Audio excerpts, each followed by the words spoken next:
बिस्मिल्लाहिर्रहमानिर्रहीम अस्सलाम वालेकुम एवरीवन। मैं उम्मीद करती हूँ आप सब खैर वाफियत से होंगे। स्टूडेंट्स, आज की वीडियो में हम कैंटरबरी टेल्स को डिस्कस करेंगे, जो कि 14th सेंचुरी का मास्टरपीस है, जिसको जॉफ्री चौसर ने लिखा है।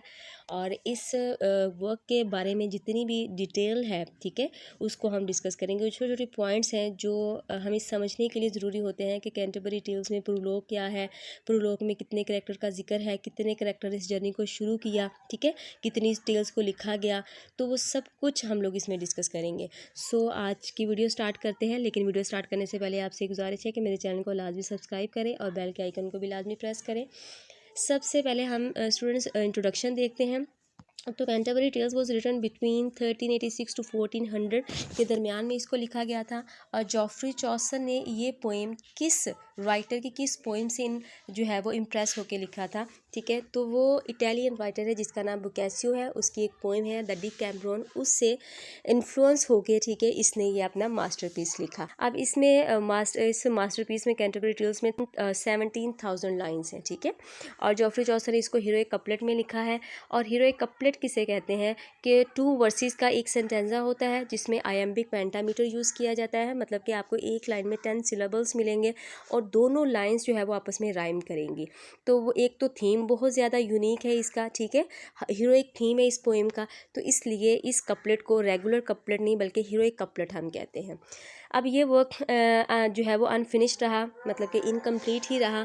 चौसर की डेथ हो गई थी बीच में इस वजह से, और चौसर ने डिसाइड किया था कि 120 स्टोरीज़ लिखेगा, लेकिन उसकी डेथ हो गई और वो सिर्फ 24 स्टोरीज़ ही लिख सका, ठीक है। अब वो 120 स्टोरीज़ का इसने किस तरह से कैलकुलेट किया था कि 30 करैक्टर है इंक्लूडिंग चौसर, ठीक है, एज ए नरेटर के तौर पे ये भी शामिल है।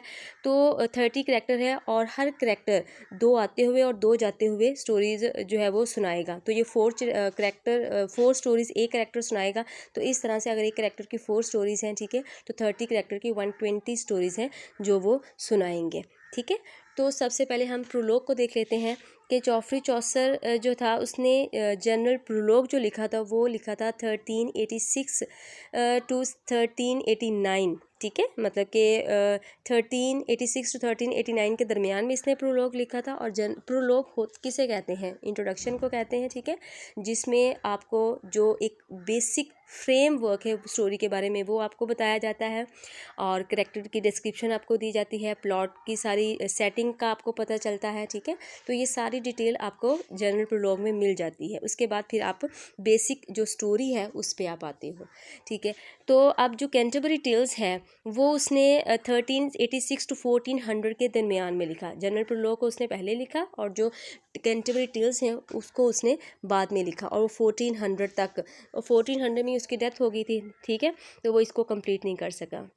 अब जनरल प्रोलॉग में 858 लाइन्स हैं, और जो फर्स्ट 18 लाइन्स है वो बहुत ज़्यादा इंपॉर्टेंट है, क्योंकि इसमें एक तो वो सेटिंग बताता है कि लंदन का है, ठीक है, लंदन की 14 जो सेंचुरी है उसका सारा आपको बताता है, ठीक है। 14 सेंचुरी का जितना भी एक एनवायरनमेंट है वो उसके बारे में आपको बताता है, किस तरह के लोग थे, वो इन करैक्टर के थ्रू से भी हमें बता देता है, ठीक है, किस तरह के इनका पहनावा है, किस तरह से इनकी जो है वो हैबिट्स हैं, और इनकी रूटीन क्या है, किन चीज़ों को ये पसंद करते हैं। बेसिक प्लॉट के बारे में आपको पता चल जाता है, ठीक है।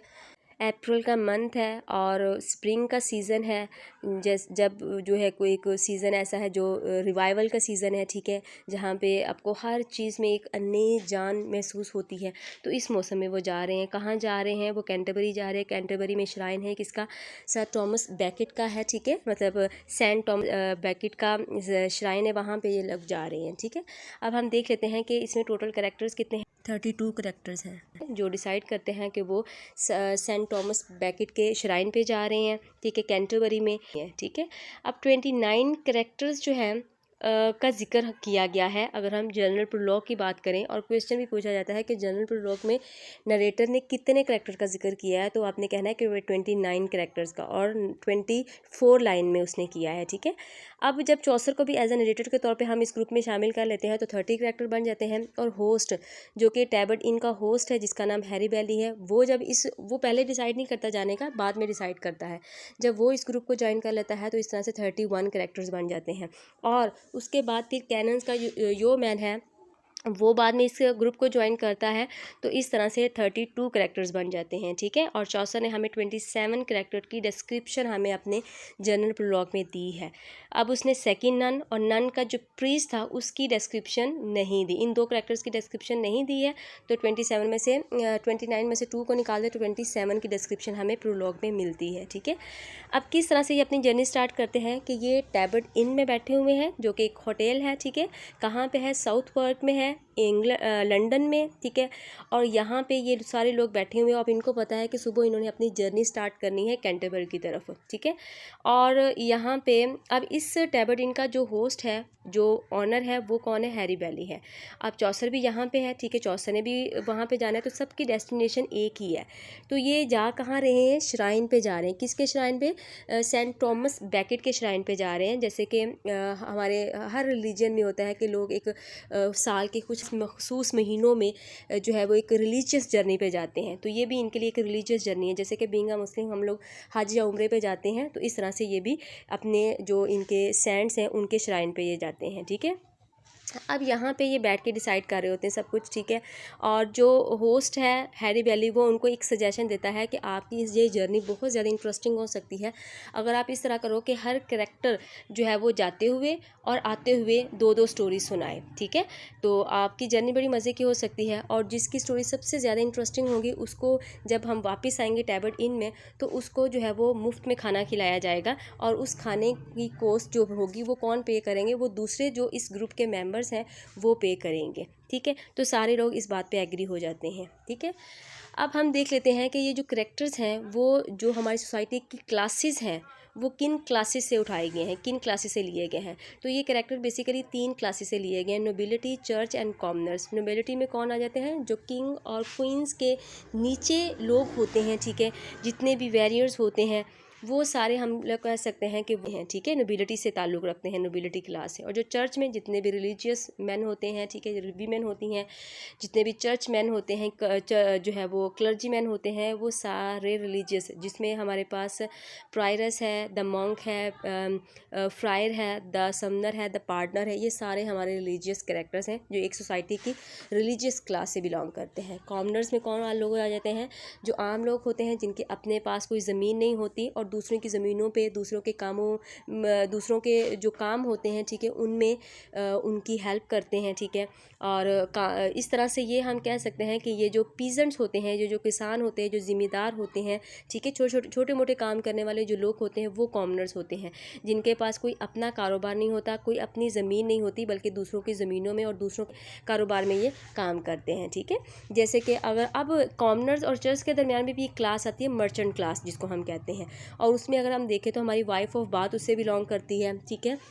हम इसके अलावा अगर हम देखें तो फ़िज़िक, ठीक है, डॉक्टर ऑफ फ़िज़िक है, और सर्जन है, और इसके अलावा क्लर्क है। तो ये वो लोग हैं जो एक मर्चेंट क्लास से बिलोंग करते हैं, ठीक है। तो वो इन 3 क्लासेस के दरमियान में भी कुछ क्लासेस आती हैं, वो उन कुछ कैरेक्टर उन क्लासेस से भी बिलोंग करते हैं, ठीक है। कॉमनर्स की बात करें तो कॉमनर में हमारे पास मिलर है, जो कि क्या करता है, वो एक मिल में काम करता है और वहाँ पे वो क्या करता है, गंदम होती है उसको पीस के आटा बनाता है। तो ये क्या है? मज़दूरों वाला काम है, ठीक है।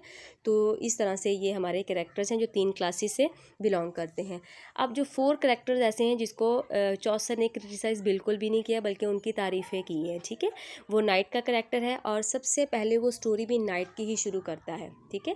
और डिस्क्रिप्शन की बात करें तो डिस्क्रिप्शन भी सबसे पहले वो हमें नाइट की ही देता है कि नाइट किस तरह का है, वैरियर है, जंगें लड़ता है। और वो जंगें किसके लिए लड़ता है? क्रिश्चियनिटी के लिए, मतलब कि अपने मज़हब के लिए जंगें लड़ता है। और उसके बाद इसकी बहुत ज़्यादा वो तारीफ़ें करता है। पार्सन को उसने क्रिटिसाइज़ नहीं किया, क्लर्क को उसने क्रिटिसाइज़ नहीं किया, और प्लोमैन को भी नहीं किया। अब क्लर्जी मैन जो कैंटरबरी टेल्स में, मतलब तो रिलीजियस कैरेक्टर्स कितने हैं और वो कौन कौन से हैं? तो पहले नंबर पे प्रायरस है, फिर फ्रायर है, फिर द समनर है, पार्सन है, द मॉन्क है, एंड द पार्टनर। तो ये हमारे कुछ रिलीजियस कैरेक्टर्स हैं जिनका जिक्र जो है वो कैंटरबरी टेल्स में किया गया है, ठीक है। अब आपने इन छोटी छोटी चीज़ों को याद रखना है आपने, ठीक है। कैंटरबरी टेल्स की जो लॉन्गेस्ट टेल है, सबसे लंबी स्टोरी है, वो किसकी है? वो नाइट की है, ठीक है। ये आपने याद रखना है। शॉर्टेस्ट टेल की अगर हम बात करें तो फिजिशियन की टेल है, और इसमें आपको 2000 वर्ड्स मिलते हैं इसकी टेल में, और राउंड अबाउट इसकी टेल में जो वर्सेस के जो तादाद है वो है 286 के राउंड अबाउट है, ठीक है। तो ये शॉर्टेस्ट टेल है इसकी। सो नेक्स्ट हम लोग देखते हैं कि किस तरह से जो स्टोरी सुनाने वाले हैं, सबसे पहले किसने सुनाई, सबसे लास्ट पे किसने सुनाई, और सेकंड लास्ट पे किसने सुनाई। तो सेकंड लास्ट पे जो स्टोरी टेलर था वो था द मैंसिपल था, ठीक है, जिसने सेकंड लास्ट पे स्टोरी सुनाई थी। और जिसने सबसे लास्ट पे स्टोरी सुनाई थी वो द पार्सन था। और पहले की तो मैं आपको बता चुकी हूँ कि सबसे पहले स्टोरी किसने सुनाई थी? नाइट ने सुनाई थी, ठीक है। तो इस तरह से ये हमारी कुछ इम्पॉर्टेंट चीज़ें थी। अब हम ये भी देखते हैं कि इसने ये, क्योंकि ये पोएम है, तो पोएम में अब जितनी भी इसने पोएम्स टेल्स लिखी हैं, या फिर ओवरऑल जितना भी इसका वर्क है, वो सारा आया कि वर्स में लिखा गया हुआ है, या फिर इसमें कुछ चीज़ें हैं जो प्रोज में लिखी गई हैं, ठीक है ना। तो मैं आपको बता दूं कि ये थोड़ा सा है कि इसकी मेजॉरिटी राइटिंग जो कैंटरबरी टेल्स की है वो आपको किस में मिलती है? वो आपको वर्स में ही मिलती है, क्योंकि ये पोएम ही है, ठीक है। एपिक लाइक पोएम है ये। और लेकिन 2 टेल्स ऐसी हैं जो आपको प्रोज में मिलती हैं, ठीक है। अब वो टेल कौन कौन सी हैं, ठीक है। और जब उसको प्रोज में लिखा तो इसका क्या मतलब है कि उसमें क्या चीज़ें नहीं होंगी? वो होंगी कि उसमें नॉन पोइटिक राइटिंग में लिखी गई है, मतलब कि कोई रिदम, कोई राइम, आपको कोई पोइटिक स्ट्रक्चर आपको नहीं मिलता। वो टेल किसकी है? वो द पार्सन्स की टेल है और द टेल ऑफ मेलेबी। तो ये 2 टेल्स हैं जो उसने किस में लिखी हैं? प्रोज में लिखी हैं। इसके अलावा जितने भी बाकी टेल्स हैं, ठीक है, जनरल प्रोलॉग की बात कर लें, वो सारा कुछ उसने किस में लिखा है? वर्स में लिखा है, ठीक है। सो स्टूडेंट्स, आज का लेक्चर हमारा यहीं पे एंड होता है, लेकिन आपको फिर भी बता दूं कि जितने भी इम्पॉर्टेंट कैरेक्टर्स हैं वो आपने याद रखने, और उनकी डिस्क्रिप्शन बाकायदा तौर पे कि नाइट की डिस्क्रिप्शन उसने क्या दी है या बाकी कैरेक्टर्स की क्या डिस्क्रिप्शन दी है, उसके लिए मैं अलग से वीडियो बनाऊंगी। सो वो भी लाजमी देखिएगा, और ये मेरी वीडियो भी लाजमी देखिएगा, इसको शेयर भी कीजिएगा और इसको लाइक भी कीजिएगा, ठीक है। Thank you so much.